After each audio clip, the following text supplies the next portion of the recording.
इस वीडियो में हम कक्षा 6 के बच्चों की पाठ्यपुस्तक विज्ञान भारती के इकाई 11 मापन नामक पाठ के अभ्यास के प्रश्नों को हल करेंगे। अभ्यास प्रश्न में जो पहला प्रश्न है ये बहुविकल्पीय प्रश्न है। प्रश्न दिया गया है, सही विकल्प छांटकर अपनी अभ्यास पुस्तिका में लिखिए। का कह रहा है कि लंबाई का मानक मात्रक है, तो इसमें 4 विकल्प हैं। पहला है सेंटीमीटर, दूसरा किलोमीटर, तीसरा मीटर और चौथा मिलीमीटर। तो लंबाई का मानक मात्रक ये मीटर होता है, तीसरा वाला विकल्प सही है। फिर खा कह रहा है किसी वस्तु के तल के क्षेत्रफल का मात्रक है। 1 मीटर, दूसरा वर्ग मीटर, तीसरा घन मीटर और चौथा किलोमीटर। तो किसी वस्तु के तल का क्षेत्रफल का मात्रक वर्ग मीटर होता है, दूसरा विकल्प ये सही है। फिर इसके बाद प्रश्न गा है, द्रव्यमान का मानक मात्रक है। पहला विकल्प है ग्राम, दूसरा किलोग्राम, तीसरा कुंटल और चौथा टन। तो द्रव्यमान का मानक मात्रक ये किलोग्राम होता है, दूसरा विकल्प ये सही है। फिर कह रहा है घा द्रवों का आयतन मापते हैं। पहला किलोग्राम, दूसरा ग्राम, तीसरा लीटर और चौथा वर्ग मीटर। तो द्रवों का आयतन हम लीटर में नापते हैं, तीसरा विकल्प ये सही है। अब इसके बाद दूसरा जो प्रश्न ये कह रहा है, निम्नलिखित कथनों में सही कथन के आगे सही तथा गलत के आगे गलत का चिन्ह लगाइए। का है ताप का मानक मात्रक डिग्री सेल्सियस होता है, तो ये कथन गलत है।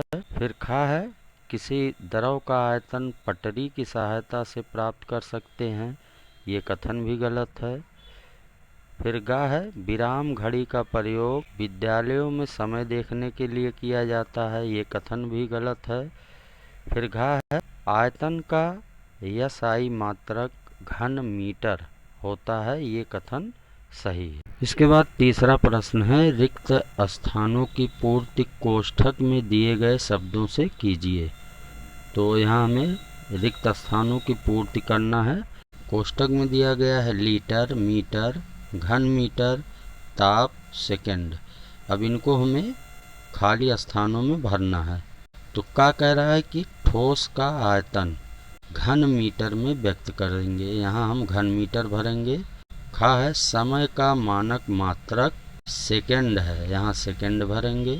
फिर गा है थर्मामीटर द्वारा ताप मापते हैं, यहाँ हम ताप भरेंगे। फिर घा है सामान्यतः द्रवों का आयतन लीटर में व्यक्त करते हैं, यहाँ हम लीटर भरेंगे। फिर गा है 1 किलोमीटर में 1000 मीटर होते हैं, यहाँ हम मीटर भरेंगे। फिर इसके बाद प्रश्न 4 है, सही मात्रकों से मिलान अपनी अभ्यास पुस्तिका में कीजिए। यहाँ स्तंभ का और स्तंभ खा का मिलान करना है हमें। स्तंभ का में दिया है आयतन, तो इसका मिलान हम घन मीटर से करेंगे। स्तंभ खा के सा से इसका मिलान करेंगे। दूसरा खा दिया गया है द्रव्यमान, तो द्रव्यमान का मिलान हम दा से करेंगे, कुंतल। तीसरा है गा समय, समय का मिलान हम बा से करेंगे, घंटा।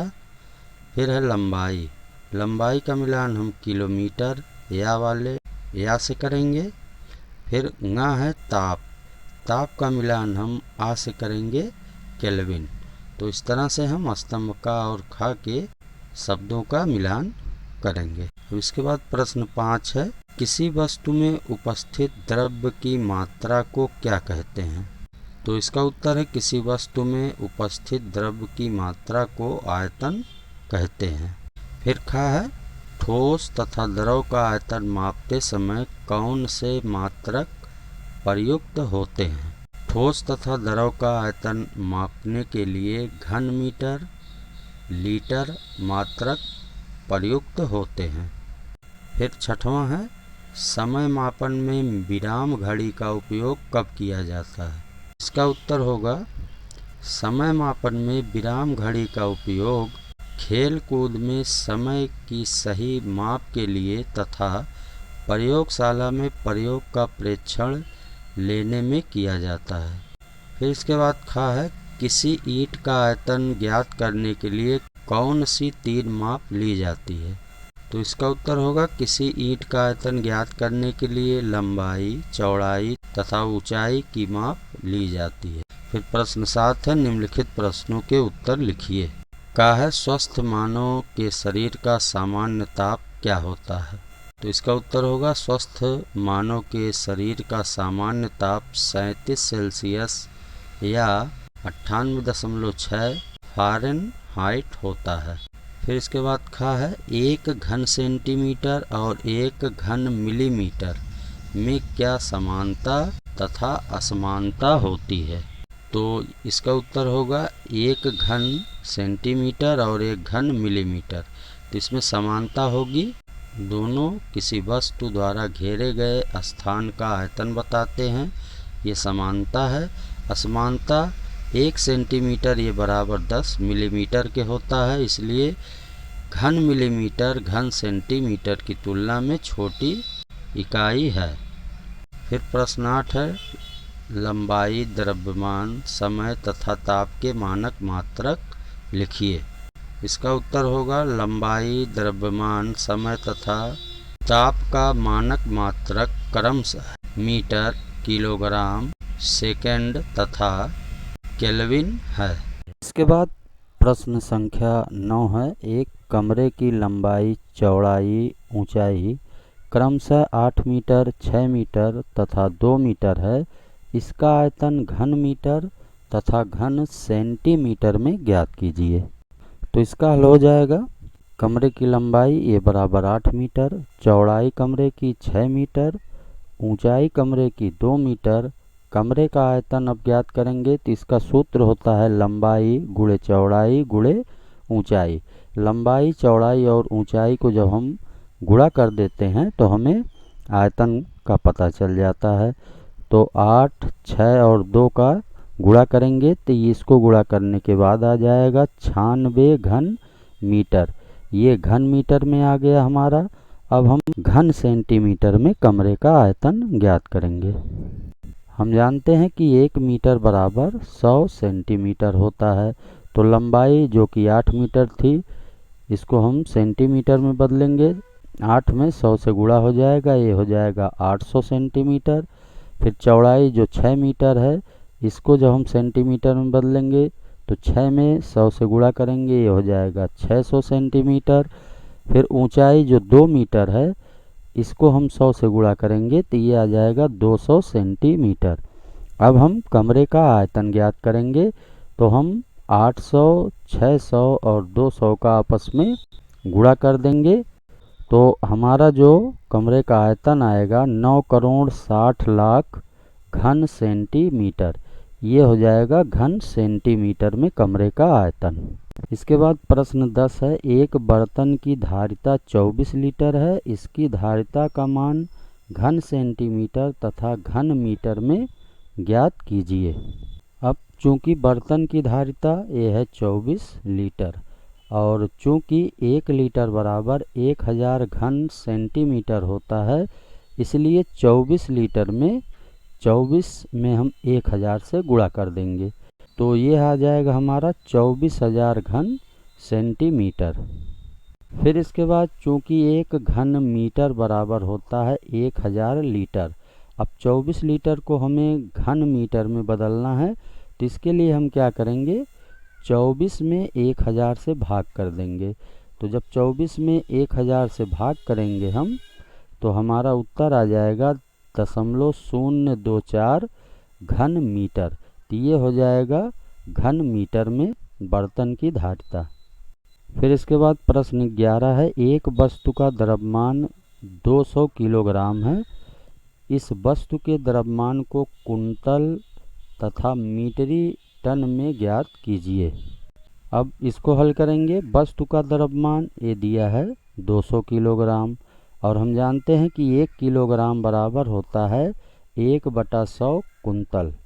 अब 200 किलोग्राम में हमें कुंतल ज्ञात करना है तो 200 में हम 100 से भाग करेंगे तो 0 0 कट जाएगा तो आ जाएगा 2 कुंतल।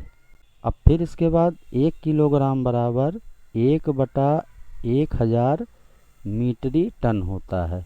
तो 200 किलोग्राम में कितना मीट्रिक टन होगा?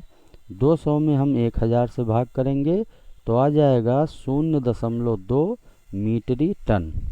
फिर इसके बाद प्रश्न संख्या 12 है, एक वस्तु की मात्रा 1/2 किलोग्राम है, इसे मिलीग्राम, ग्राम तथा हेक्टोग्राम में बदलिए। तो इसको हल करेंगे। वस्तु की मात्रा ये दिया है 1/2 किलोग्राम, कहने का मतलब आधा किलोग्राम है, तो इसको हम 500 ग्राम भी कह सकते हैं। कैसे होगा ये? हम जानते हैं कि 1 किलोग्राम में 1000 ग्राम होता है, इसलिए आधा किलोग्राम में 1000 में हम 2 से भाग कर देंगे तो आ जाएगा 500 ग्राम।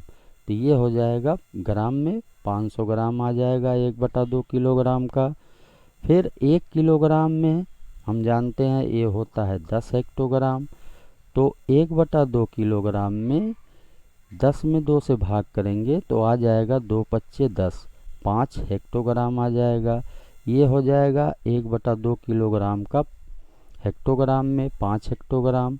फिर 1 ग्राम बराबर ये होता है 1000 मिलीग्राम। तो 500 ग्राम में कितना मिलीग्राम होगा? तब हम 1000 में 500 से गुणा कर देंगे। तो इसको जब गुणा कर देंगे हम तो ये आ जाएगा 5 लाख मिलीग्राम। अगर इसको हम 10 की घात में बदलें तो ये हो जाएगा 5 × 10 की घात 5 मिलीग्राम।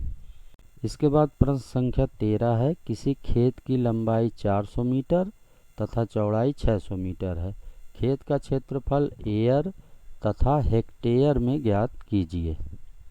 अब इसको हल करेंगे। खेत की लंबाई ये दिया है 400 मीटर और चौड़ाई दिया है 600 मीटर। खेत का क्षेत्रफल ज्ञात करने के लिए इसका सूत्र होता है लंबाई × चौड़ाई।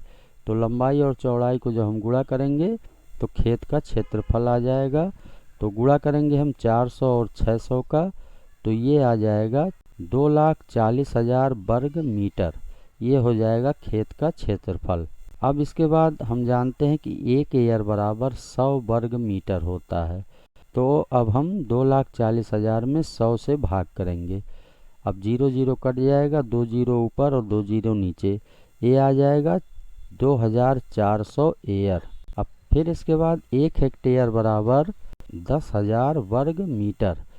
अब 2,40,000 वर्ग मीटर में हमें हेक्टेयर में निकालना है। तो 2,40,000 में हम 10,000 से भाग करेंगे तो ये आ जाएगा 24 हेक्टेयर। ये हो जाएगा हेक्टेयर में। तो इस तरह से इस वीडियो में हमने विज्ञान भारती के मापन नामक पाठ के प्रश्नों को हल किया। धन्यवाद।